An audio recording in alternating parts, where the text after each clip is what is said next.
정부가 내년부터 담뱃값을 4,500원으로 인상하는 방안을 추진합니다.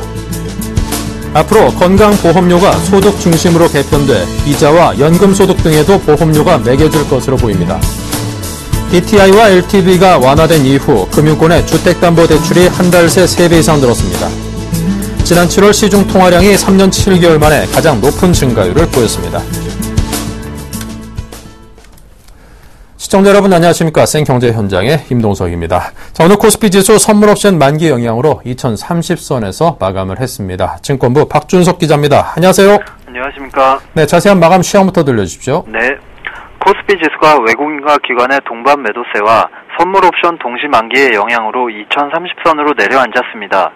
코스피 지수는 11일 전 거래일보다 0.74% 내린 2034.16포인트의 거래를 마쳤습니다.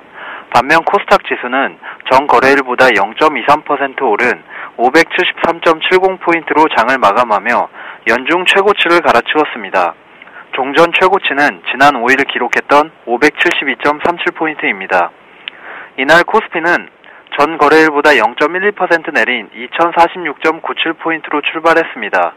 이후 코스피는 줄곧 2050선 안팎에서 등락을 반복했지만 장 막판에 선물 옵션 동시 만기 매도 물량이 쏟아지며 2030선대로 미끄러졌습니다.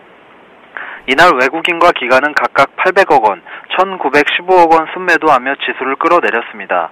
개인은 2624억 원 순매수했습니다. 업종별로는 대부분이 약세를 보였습니다.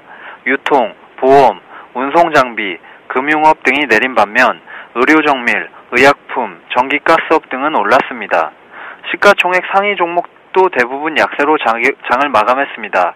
특히 네이버, 삼성생명, 신한지주, KB금융 등의 낙폭이 컸습니다. 엔화의 약세 관련 우려가 커진 현대차, 기아차도 전 거래일보다 떨어졌습니다. 네, 그리고 자사주 매입 소식으로 SK와 SKCNC의 합병설이 탄력을 받았군요. 네, SK의 자사주 매입 결정이 주주가치 제고보다는 SKCNC와의 합병을 염두에 둔 것이라는 해석이 나오면서 두 회사의 주가가 모두 올랐습니다. SK는 11일 유가증권 시장에서 전 거래일보다 6.27% 오른 17만 8천 원에 SKCNC는 2.95% 오른 21만 7,500원에 각각 거래를 마쳤습니다. SK는 지난 5일 이사회 결의를 통해 235만 주 규모의 자사주 취득을 결정했다고 공시했습니다. 취득 금액은 3,760억 원이며 이번 취득이 완료되면 SK는 23.8%의 자사주를 보유하게 됩니다. SK 측은 주가 안정을 통해 주주 가치를 제고하고자 자사주 매입을 진행한다고 밝혔으나 증권가에서는 이 같은 조치가 SKCNC와의 합병을 위한 포석이라고 판단하고 있습니다. 이상원 KB투자증권연구원은 중장기적으로 SK와 SKCNC의 합병 가능성이 보다 높아졌다며 두 회사가 합병할 때 SK의 자사주는 소각해 대주주의 지분 희석을 최소화할 것이라고 설명했습니다. 그동안 시장에서는 최태원 SK 회장이 지주사인 SK에 대한 직접적 경영권을 확보하기 위해 SK와 SKCNC를 합병할 것이라는 전망이 끊임없이 제기되어 왔습니다.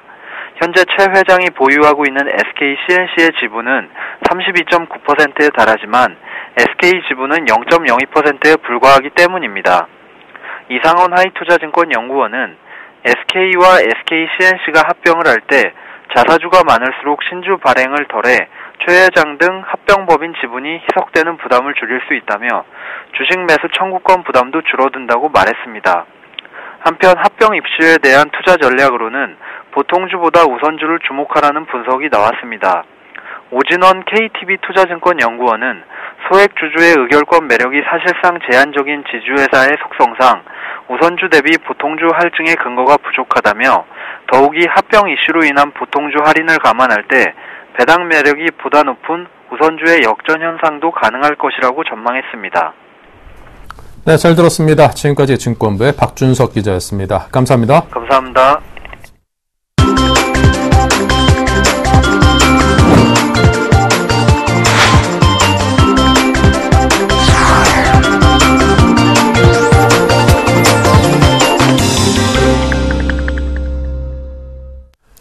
오늘의 주요 뉴스입니다. 정부가 내년 1월 1일부터 담뱃값을 지금보다 2,000원 오른 4,500원으로 인상하는 방안을 추진합니다. 또 소비자 물가 인상률이 담배값에 반영되도록 하는 물가연동제를 도입해 담배 실질 가격이 하락하는 것을 막기로 했습니다.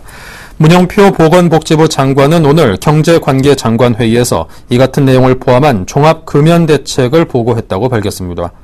이번 대책에는 기존의 담배 소비세와 지방교육세, 건강증진부담금에 더해 국세인 개별 소비세도 담배에 새로 부과하는 내용도 담겼습니다. 아울러 담배값에 흡연의 위험성을 전달하는 경고 그림을 의무적으로 표기하게 하고 소매점에서 담배 광고를 하는 것도 금지할 계획입니다. 정부는 이번 담배값 인상으로 소비량은 34% 정도 감소할 것으로 예상되며 담배를 통해 거둘 수 있는 세금 수입은 2조 8천억 원 정도 증가할 것으로 전망된다고 설명했습니다. 앞으로 건강보험료 부과체계가 소득 중심으로 개편돼 월급 외에 이자와 연금소득 등에도 보험료가 매겨질 것으로 보입니다.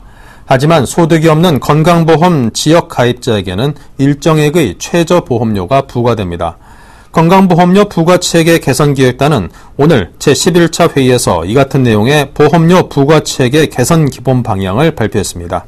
이에 따르면 보험료 부과 대상 소득이 확대돼 직장가입자와 지역가입자 모두 근로소득과 사업소득 외에 2천만 원을 넘는 이자와 배당금 등 금융소득, 연금소득 등 종합과세소득이 보험료에 반영됩니다. 다만 퇴직 양도소득은 일회성 소득이고 상속 증여소득의 경우 재산의 개념이 강해 이들 소득은 건강보험료 부과 기준에서 제외하기로 했습니다. 또 2천만 원 이하의 이자, 배당소득과 일용 근로소득 등 분리과세소득은 법령 개정 등 제반 여건 마련이 우선 필요하기 때문에 반영하지 않기로 했습니다. 주택담보대출 비율과 총부채 상환 비율이 완화된 이후 금융권의 주택담보대출이 한 달 동안 3배 이상으로 늘었습니다.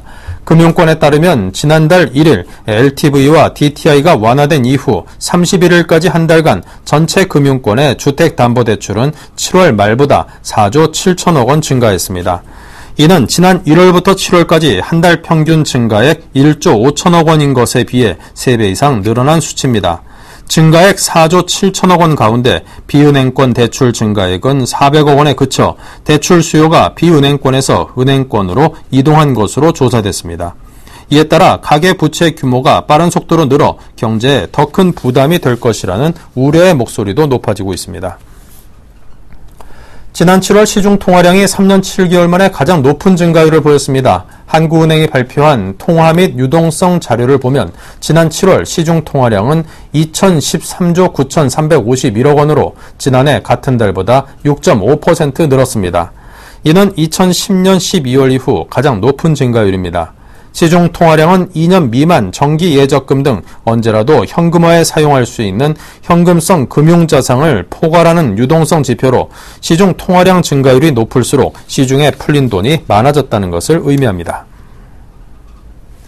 지난해 국민 한 사람당 평균 세금 부담은 509만 원으로 재작년보다 5만 원 정도 줄어든 것으로 나타났습니다. 기획재정부는 지난해 국세와 지방세를 합쳐 계산한 국민 1인당 평균 세금 부담액이 509만 1,000원으로 집계됐다고 밝혔습니다. 1인당 평균 세금 부담이 직전 해보다 감소한 것은 4년 만에 처음입니다. 국민 1인당 세금 부담은 지난 2010년 459만 2천 원을 기록한 이후 꾸준히 올라 2012년 처음으로 500만 원을 돌파해 513만 9천 원으로 올라섰습니다. 지난해 거친 세금은 모두 255조 6,800만 원으로 1년 전보다 소득세는 2조 원 증가했지만 법인세는 2조 원 줄었습니다. 내년부터 직장 여성들을 위한 어린이집이 새로 생긴다고 합니다. 영유아 육아 보육 문제로 일자리를 갖지 못하는 워킹맘들의 고민을 덜어줘서 이 정체된 여성 고용률을 확대하기 위한 조치라고 하는데요. 자, 사회부의 임지훈 기자를 연결하겠습니다. 안녕하십니까? 네, 안녕하십니까? 네, 기획재정부, 보건복지부 그리고 고용노동부가 다음 달 발표할 여성 고용 대책. 자, 이 안에 어떤 내용들이 담겨 있습니까?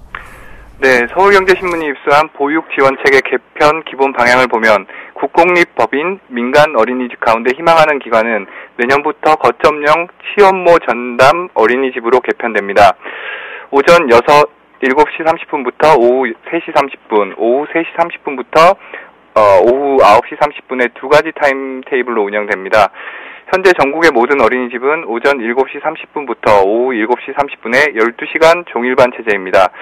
복지부 고위 관계자는 그동안 같은 값으로 전업주부에 비해 비교적 긴 시간 아이를 맡기는 취업모들이 어린이집으로부터 차별 대우를 받아왔다며 전담 어린이집이 생기면 워킹맘들이 아이를 어린이집에 보내기 수월해져 여성 고용률 증가에 도움이 될 것이라고 말했습니다. 이 밖에 여성 고용률 확대를 위해 고용부는 육아휴직 이용 직장 내 어린이집 설치 확대 정책을 내놓습니다. 교육부는 중장기적으로 유치원도 어린이집과 유사한 시스템으로 개편하는 것을 검토하고 있습니다. 정부는 이번 대책으로 현재 50%대인 여성 고용률을 60%대로 끌어올린다는 구상입니다. 네, 자, 정부가 워킹맘 중심의 어린이집 운영시간 전면 개편, 이 카드를 내밀게 된 배경은 무엇일까요? 네, 정부가 워킹맘 중심의 어린이집 운영시간 전면 개편이라는 카드를 꺼낸 것은 단순히 보육 지원 예산을 늘리는 것만으로는 여성 고용률 확대라는 국정 과제를 달성할 수 없다는 판단 때문인데요. 실제로 정부는 지난 10년간 보육 지원 예산을 10배 이상 늘렸지만 영유아 자녀를 둔 여성의 고용률은 오히려 떨어졌습니다. 이 같은 인식을 기반으로 여성 고용률 증가에 가장 큰 걸림돌이 되고 있는 취업모의 육아 보육 문제를 구조적으로 해결하겠다는 것이 이번 대책의 핵심입니다. 복지부의 대책이 원안대로 시행되면 전국의 국공립, 법인과 희망 민간 어린이집은 거점형 취업모 전담 어린이집으로 탈바꿈됩니다. 전담 어린이집이 생기면 대기 순번 등에서 밀려 기존 어린이집에는 아이를 보낼 수 없었던 워킹맘들도 이곳에는 아이를 맡길 수 있는 여지가 생기는 셈입니다. 뿐만 아니라 회사 근무 시간을 감안해 오전 7시 30분부터 오후 3시 30분, 오후 3시 30분부터 오후 9시 30분 중에 선택해 아이를 맡기는 것도 가능해집니다. 네, 자, 그렇다면 이 개편 방향에 대한 전문가들의 평가는 어떤가요? 네, 전문가들은 대체로 이 같은 개편 방향을 긍정적으로 평가하고 있습니다. 신윤정 보건사회연구원 연구위원은 전업주부는 아이를 맡기는 것이 그렇게 길게 필요 없다며 너무 오래 맡길 경우 오히려 아이 심리에 안 좋은 영향을 미칠 수 있기 때문에 취업모 지원에 방점을 찍은 정부의 정책 개선 방향은 맞다고 본다고 말했습니다. 우리나라와 달리 대부분의 선진국은 여성 취업 여부와 상관없이 보편적으로 제공하는 보육 서비스를 하루 3-4시간으로 제한하면서 취업모에게는 출근 시간부터 퇴근 시간까지 보육 서비스를 제공하고 있다는 게 유니수 KDI 연구위원회 설명입니다. 복지부와 마찬가지로 고용부와 교육부의 대책도 워킹맘들이 육아 보육 때문에 일하는데 어려움을 겪지 않도록 하는 데 초점을 맞추고 있는데요. 고용부는 육아휴직 활성화, 직장 내 어린이집 설치 확대 등을 통해 정책 목표를 달성한다는 방침입니다. 교육부는 현재 추진 중인 유보통합과 연계해 중장기적으로 취업모 전담 유치원 도입을 검토한다는 계획입니다. 네, 자, 그렇다면 이 정책과 관련해서 예상되는 문제점들 무엇입니까?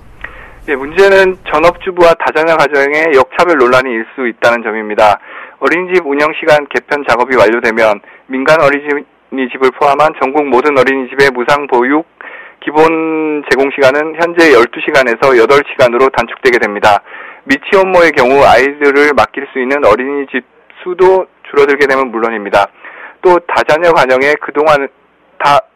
가정도 그동안에는 국공립 어린이집을 우선적으로 이용할 수 있었지만 앞으로 국공립 어린이집이 취업모 전담 시설로 바뀔 경우 상대적으로 불이익을 받을 수밖에 없습니다. 이 때문에 여성 취업률을 높이기 위해 도입된 정책이 가뜩이나 낮은 출산율을 더 떨어뜨리는 부작용을 초래할 가능성도 배제하기 어렵습니다. 이런 점을 감안해 일부에서는 국공립 어린이집을 모두 취업모 시설로 전환할 것이 아니라 국공립 어린이집은 그대로 두고 취업모를 위한 별도의 시설을 확충하는 것이 바람직한 것이 아니냐는 주장도 내놓고 있습니다. 네, 잘 들었습니다. 지금까지 사회부의 임지훈 기자였습니다. 감사합니다. 감사합니다.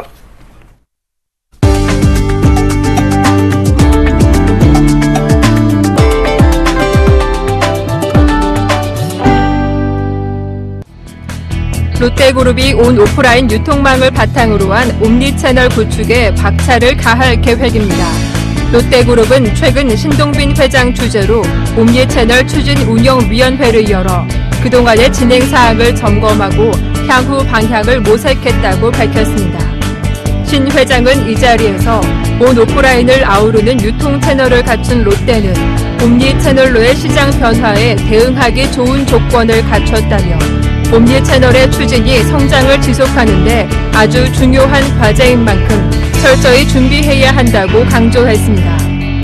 롯데그룹이 추진하는 옴니채널 전략이란 온라인과 오프라인, 모바일 등 모든 쇼핑 채널을 유기적으로 연결해 고객이 마치 하나의 매장을 이용하는 것처럼 느끼도록 하는 것입니다. 쌍용차가 오는 10월 열리는 2014 파리 모터쇼에서 X100 콘셉트카를 선보입니다. 쌍용차는 X100의 콘셉트카인 에어와 어드벤처의 렌더링 이미지를 공개하며 10월 열리는 파리 모터쇼에서 콘셉트카를 출품할 예정이라고 밝혔습니다. 소형 SUV 차량인 두 차종은 내년 초 쌍용차가 출시할 예정인 X100의 양산형 콘셉트카로 X100의 모습을 미리 가늠해 볼 수 있습니다. 차체 크기는 전장 4195mm, 앞뒤 바퀴간 거리는 2600mm이며 유럽연합 자동차 유해가스 배출 기준인 유로6를 만족하는 1.6L 가솔린과 디젤 엔진이 장착됩니다. 쌍용차는 강한 개성을 표현하고 활동성과 실용성을 추구하는 운전자들을 위한 소형 SUV를 개념으로 하고 있다고 설명했습니다.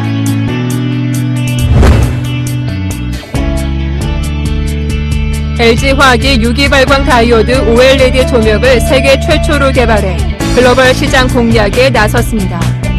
LG화학은 와트당 100루멘의 광효율과 4만 시간에 달하는 긴 수명을 갖춘 OLED 조명 패널을 11월 출시한다고 밝혔습니다.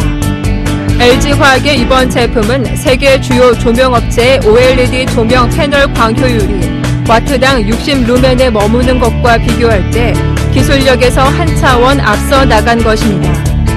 특히 와트당 100루멘 광효율의 수명이 2만 시간인 형광등은 물론 와트당 100루멘 이상의 광효율에 5만 시간의 수명을 지닌 LED 조명과도 경쟁해볼 만한 수준이라는 평가를 받았습니다. LG화학은 OLED 조명의 대중화를 위해 전원만 연결하면 바로 등기구로 사용할 수 있는 모듈형 제품인 OLED 조명 엔진 개발을 완료해 추후 양산을 거쳐 시장에 공급할 계획입니다. 동부대우전자는 2015년형 스마트 클래스의 김치 냉장고 8종을 출시하고 김치 냉장고 시장 공략에 나선다고 밝혔습니다. 스마트 클래스의 김치 냉장고는 온도의 편차를 업계 최저인 0.1도씨 이내로 줄일 수 있는 스마트 냉각 시스템이 적용됐습니다. 이 냉각 시스템은 초절전 스마트 팬을 5분마다 가동시켜 냉기를 순환시킴으로써 선반 간 온도 편차를 최소화할 수 있는 초정밀 온도 제어 시스템입니다. 3개 독립 냉각기와 6개의 고감도 디지털 센서를 통해 온도 변화를 섬세하게 감지해 소비자의 사용 패턴에 최적화한 정온 보관이 가능하고 에너지 효율도 1등급을 획득했습니다. 이번에 출시한 김치 냉장고는 리얼 메탈 소재의 330리터 김치 냉장고를 포함해 300리터대 스탠드형 4모델과 뚜껑형 4모델 등 총 8종으로 출고가는 스탠드형이 140만원에서 200만원대이며 뚜껑형은 60만원에서 80만원대입니다.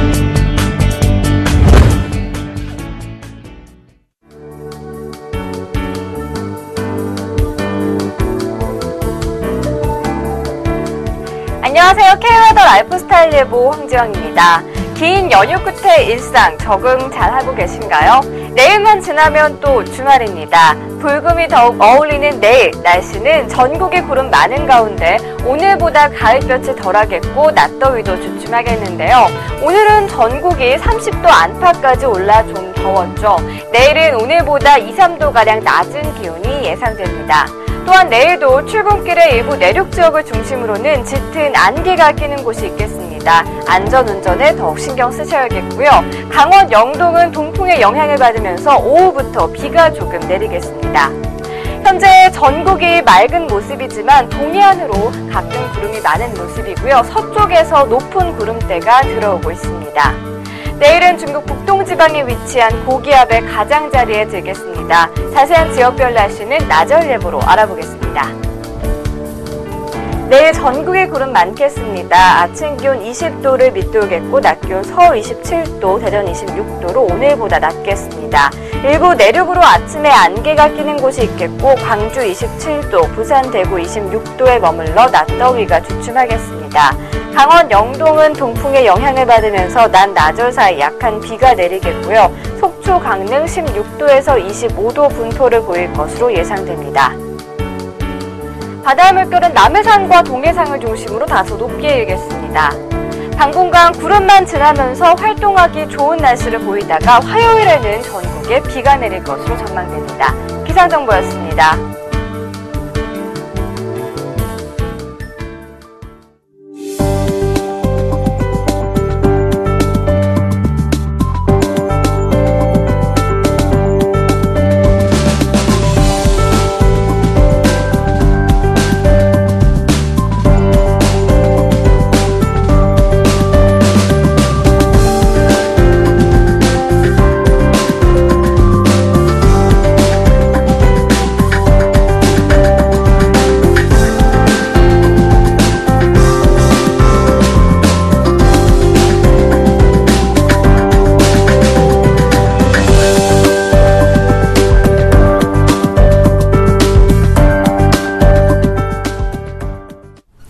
네, 이상으로 생경제 현장을 마칩니다. 감사합니다.